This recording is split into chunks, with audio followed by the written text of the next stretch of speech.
આયા હોય હરેક ગામના હતા. આજે આ કંબોઈ નથી પણ એ દિવસે કંબોઈ ગામના બધા ભાઈઓ હતા, ગોપાલ શેઠા, વિજુભા હતા.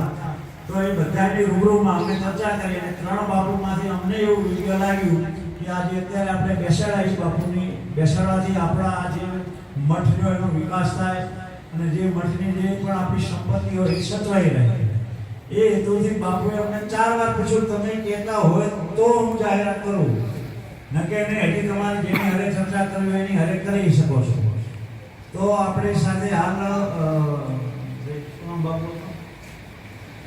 ચોપરાજી એ પણ થોડાક વખતે એમને પણ એવી ઈચ્છા હતી કે પણ પછી ચાંપરાજીને અમને સમજાય કે આ રીતની વાત છે બાપુ.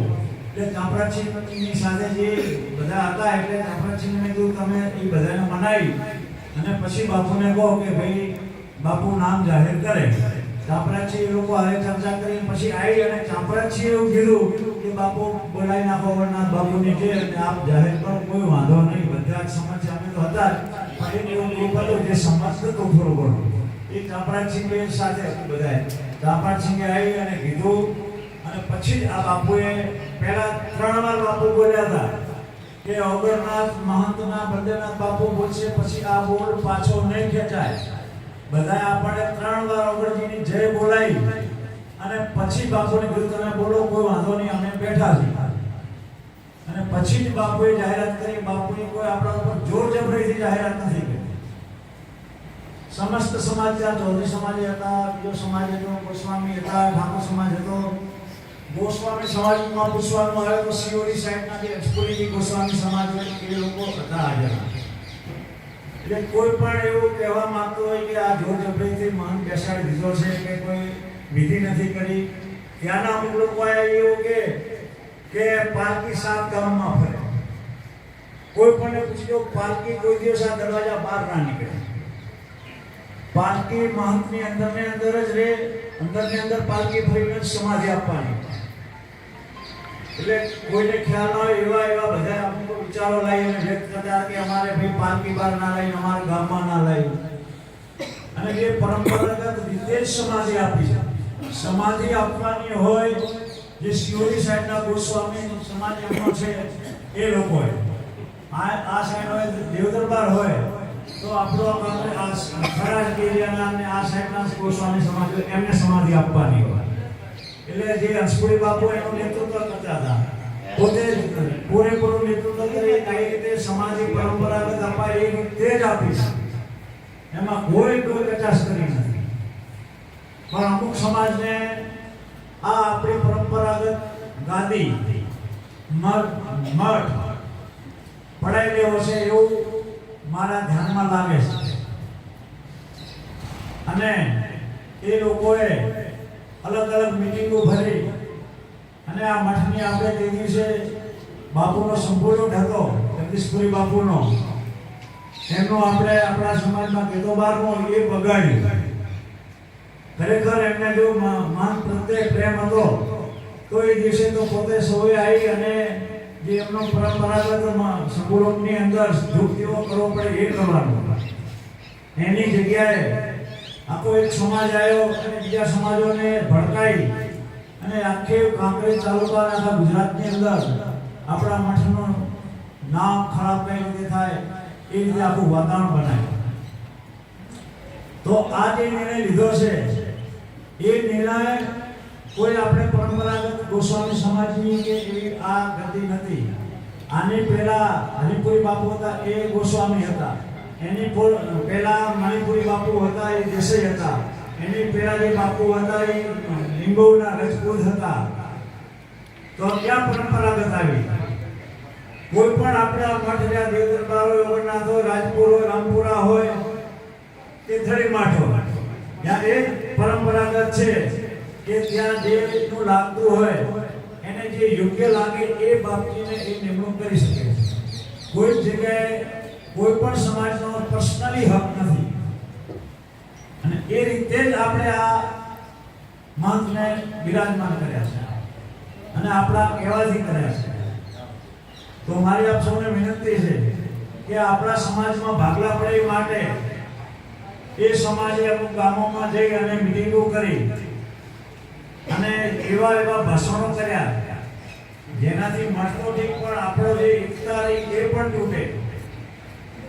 મારી આપ સૌને વિનંતી છે કે આપણો જ્યાં સગો વાળો આપણા ભાઈઓ જે લાગતા હોય અને બીજાના રસ્તે ચડ્યા હોય તો આપણી ફરજમાં આવી જાય છે કે આપણે આપણા ભાઈઓને આપણી સાથે રાખીએ અને જે નિર્ણય લેવડાયો છે એ નિર્ણય ઓગણનાથ બાપુ મહંત બલદેવનાથ બાપુનો નિર્ણય ફરે તો એવું સમજવાનું કે આપણા સમાજનો નિર્ણય ફર્યો કહેવાય.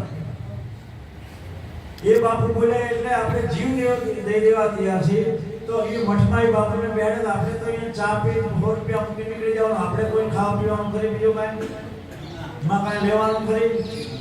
બાપુએ કીધું છે કે એક લાકડાની હરી જાય તો મારી પાસેથી સોનાની સળી લઈ જવાની. આવડી જવાબદારી તો કોઈ પણ લઈ ના શકે. એટલો બાપુને વિશ્વાસ હશે કે આ મહંત ઉપર ત્યારે પોતે સીધી સોનાની સળી લઈ જવા માટે આહવાન કર્યું. પેલા બીજા બે મહંત હતા એમના માટે આપણે કીધું અમુક માણસો કે તમે આ બે મહંતની કોઈ જવાબદારી લો છો, ચલો આપણે એવો નિર્ણય લઈએ. તો કોઈ પણ એ મહંતની કોઈ જવાબદારી લેવા તૈયાર નહોતા. ત્યારે આપણે પછી આ નિર્ણય લીધો કે બાપુએ આપણને આપેલ જે મહંત છે એ શિરોમણી સારું વ્યક્તિત્વ ધરાવતા હશે ત્યારે બાપુએ, કારણ કે બાપુ પણ એ મઠનું હિત ચાહતા હોય. એ મઠ પણ આ મઠના સાનિધ્યમાં જ આવે છે. કોઈ એમ કહેતું હોય કે દેવ દરબારને શું લેવા દેવા, અમરનાથ ધણીને શું લેવા દેવા, તેવું નહીં. બારોટજીને મેં કીધું છે પણ બાબર નોકરી જતા એમ કે આયા તમને ચોપડો દેખાડીશ તો એની જો આવી જાય તો એમાં સ્પષ્ટ લખેલું છે કે ઓગણનાથના આદેશથી કેવડપુરી બાપુએ ત્યાં બનાસ નદીના કિનારે સ્થાપિત કર્યો પોતાનો ધૂણો. અને જે મહંત બેઠા એ મહંત વખતે આ કાને બેઠેલા દેવ દરબારમાં બેઠેલા મહંતની હાજરીમાં બેહાડેલા છે.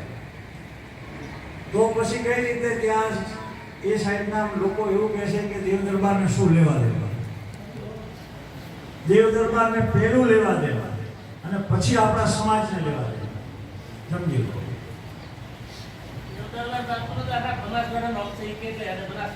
હા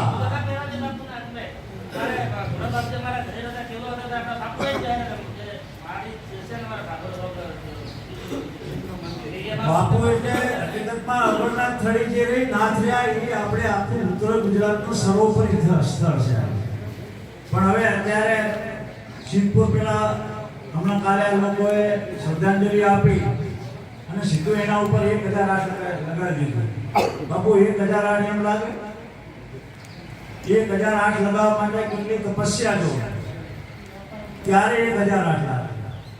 કાલે બેહાડો કાલને કાલે 1008 લાગી કોઈ પણ ભાઈ સંત શું છે એ જાણો. પોતે બધા બાપટીઓ છે તો એમને એ ખબર નથી કે 1008 કોને લાગે. એટલે લોકોને મગજમાં એવું છે કે આ થળી મઠ અમારો હતો, આ અમારા સમાજનો હતો અને પડાઈ લીધો છે દરબારો. તો એવું કોઈ આપણે પડાય નથી. સમસ્ત સમાજનો છે અને સમાજને સાથે લઈ દરબાર સમાજ ચાલે છે.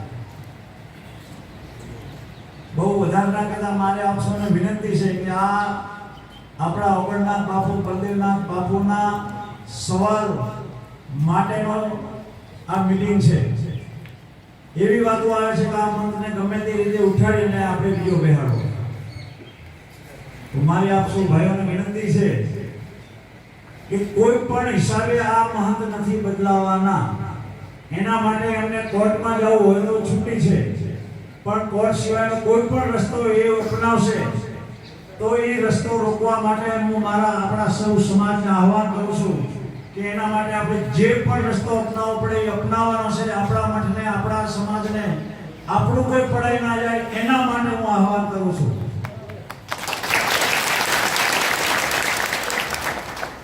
આપણે ખૂબ આપ્યું આ લોકોને.